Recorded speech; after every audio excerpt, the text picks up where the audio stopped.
Positive People, bagaimana keterangan dari ahli yang dihadirkan oleh Mahkamah Konstitusi, yaitu Bambang Eka Cahyawidodo, yaitu seorang ahli pemilu yang merupakan mantan anggota atau ketua Bawaslu periode 2008 sampai 2012. Bagaimana keterangannya di persidangan Mahkamah Konstitusi? Berikut videonya. Dalam slide nomor 4, putusan MK disebutkan pada tanggal 16 Oktober. Sehingga pada saat itu ada kesempatan bagi KPU untuk mengubah putusannya, mengubah peraturannya. Pendaftaran paling terakhir 25 Oktober. Jadi pada saat pendaftaran CWP itu dia masih menggunakan peraturan KPU nomor 19 tahun 2023. Perubahannya baru nomor 20 tanggal 3 November. Betul begitu ya? Itu pertanyaan pertama. Bagaimana pendapat saksi mengenai itu? Terus kedua, di bukti P17 itu ada keputusan Komisi Pemilihan Umum nomor 1632 tahun 2023. Saya baca hal menimbangnya dan saya baca hal mengingatnya. Tidak ada satupun hal menimbang itu yang merujuk pada putusan MK. Tapi kemudian putusan ini mengubah KPU itu nomor 19 menjadi nomor 23 di hal mengingatnya. Apakah penetapan seperti ini yang menetapkan presiden jalan untuk presiden itu tidak melanggar prinsip dan azas-azas KPU? Yang ketiga, Komisi Pemilihan Umum di Kabupaten Murung Raya, ada berita acaranya, itu baru kami sampaikan. Ada pernyataan seperti ini, saksi ahli. Dalam hal ini Komisioner KPU Kabupaten Murung Raya diinstruksikan oleh KPU RI melalui KPU Provinsi Kalimantan Tengah, Pak Harmain, Pak Sastriadi, Pak Keko, Pak Anton, untuk mengubah status partai politik Gelora dari status belum memenuhi syarat menjadi memenuhi syarat.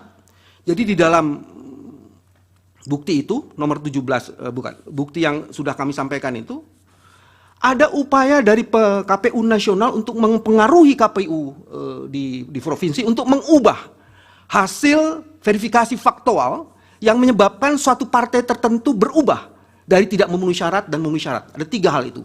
Di mana pelanggaran prinsip dan azas-azas konstitusi ada di situ. Silakan. Saya tambahan sedikit. Kepada ahli. Ahli mengatakan bahwa penetapan Gibran Rakabuming Raka sebagai cawapres melanggar hukum dan konstitusi. Berarti itu pelanggaran. Seandainya pelanggaran ini misalnya tidak dilaporkan kepada Badan Pengawas Pemilu, apakah kemudian tertutup untuk mempermasalahkan hal ini? Itu termasuk di Mahkamah Konstitusi. Yang kedua adalah, tadi dikatakan juga ini pelanggaran hukum dan konstitusi, berarti undang-undang dan konstitusi. Kalau dikaitkan dengan pasal bahwa penyelenggara pemilu itu harus tetap mandiri, ya, itu apakah kemudian ada kaitannya perlakuan diskriminatif ini kalau kita kaitkan dengan azas atau pasal dalam konstitusi tersebut?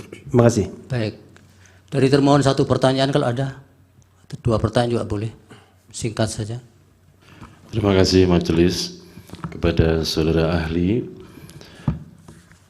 pertanyaan yang kami ajukan berkaitan dengan syarat sebagai calon presiden atau wakil presiden. Yang pertama, apa dokumen yang harus disampaikan untuk membuktikan bahwa calon itu atau bakal calon itu berusia 40 tahun pada saat didaftarkan? Yang kedua, apabila calon itu sedang menduduki jabatan sebagai kepala daerah, apa dokumen persyaratan yang diajukan oleh yang bersangkutan atau partai politik yang mengusulkan yang bersangkutan?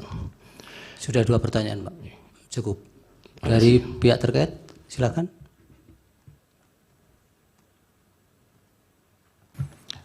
Kami ingin bertanya, pertama, apakah saudara ahli tahu dan dapat membedakan antara sengketa proses dan sengketa hasil dalam pemilu?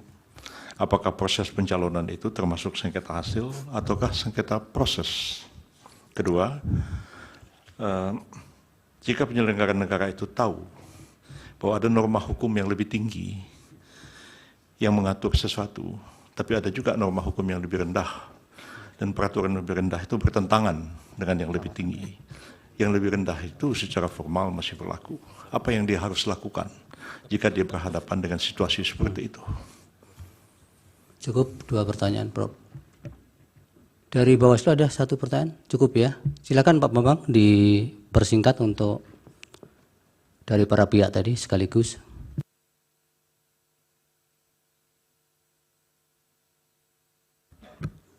Baik, Yang Mulia. Yang pertama menyangkut dengan timeline yang tadi sudah disampaikan. Antara tanggal 16 Oktober sampai 25 Oktober, menurut hemat saya, pendapat saya, langkah yang harus dilakukan oleh KPU adalah menyusun perubahan PKPU nomor 19 2023 dan mengajukannya kepada DPR. Sehingga kemudian ada kesempatan. Mohon slide-nya Yang Mulia untuk dipertunjukkan slide 4 biar bisa. Slide tadi, tugas. Nomor 4 slide.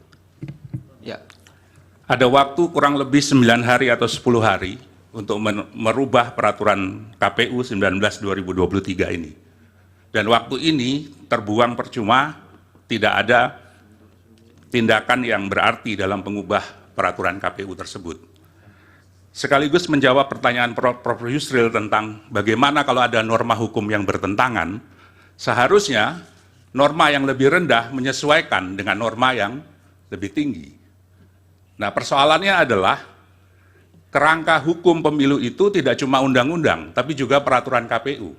Dipertegas dalam pasal 75 Undang-Undang Pemilu, bahwa untuk melaksanakan pemilihan umum, KPU harus membentuk peraturan KPU dan keputusan KPU. Peraturan itu, sebagaimana dimaksud, adalah pelaksanaan peraturan perundang-undangan.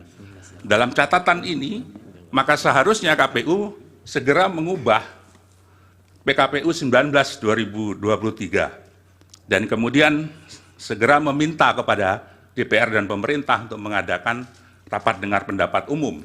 Karena rapat dengar pendapat umum itu adalah diamanatkan oleh Undang-Undang 7 2017 pasal 75 ayat 4. Jadi ada proses yang harus dilewati melalui hal tersebut. Pertanyaan yang kedua, saya lupa. Ada apa namanya? Putusan P17 KPU. ya. Iya. Keputusan Komisi Pemilihan Umum nomor Putusan KPU menurut saya jadi cacat secara hukum karena tidak mengacu kepada putusan Mahkamah Konstitusi nomor 90. Walaupun dia mengubah, saya tidak memegang dokumennya, mengingat pada peraturan Komisi Pemilihan Umum nomor 19, ya, dan kemudian telah diubah menjadi nomor 23. Ini menjadi pertanyaan karena ketika putusan ini dibuat, peraturan KPU nomor 23 itu belum ada, belum disahkan. Ya sudah, yang lain jawab. Yang Mulia, pertanyaan saya nomor 1 belum dijawab. Saya kira belum memang, karena saya tadi kebetulan menyambung dengan pertanyaan nomor 2, Prof. Yusril.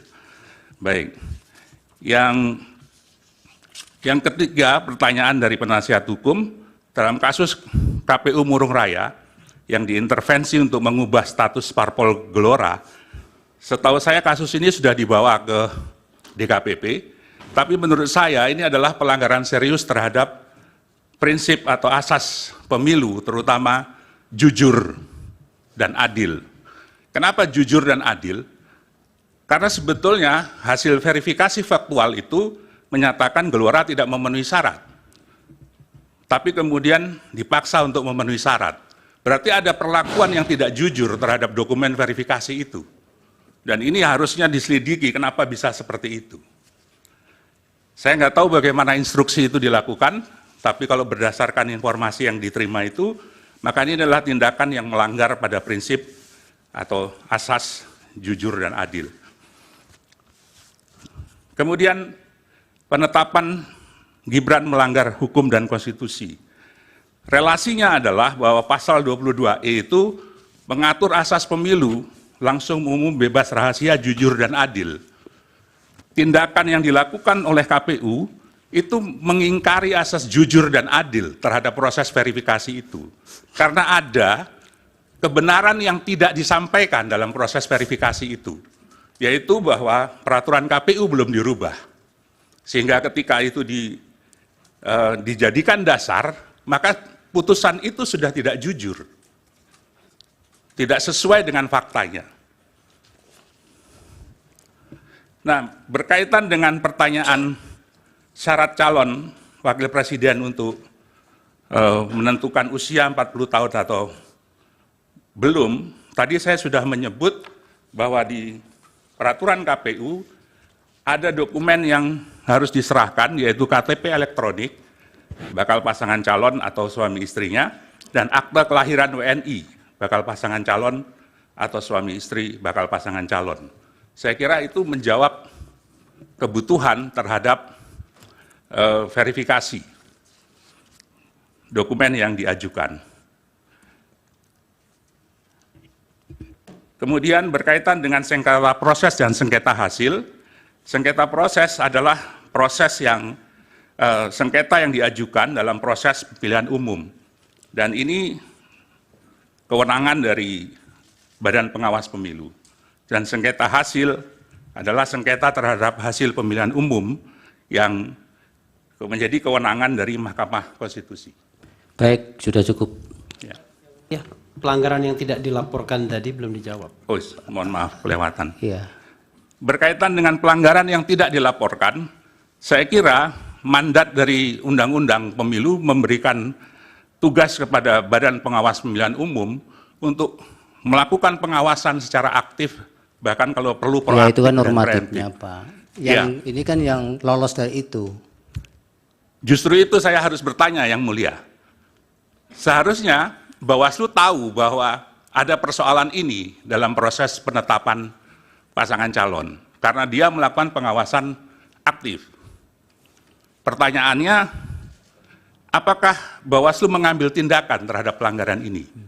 Saya tidak tahu, saya tidak punya dokumen tentang itu terhadap ini. Nah, mungkin nanti bisa ditanyakan kepada Ketua Bawaslu. Baik.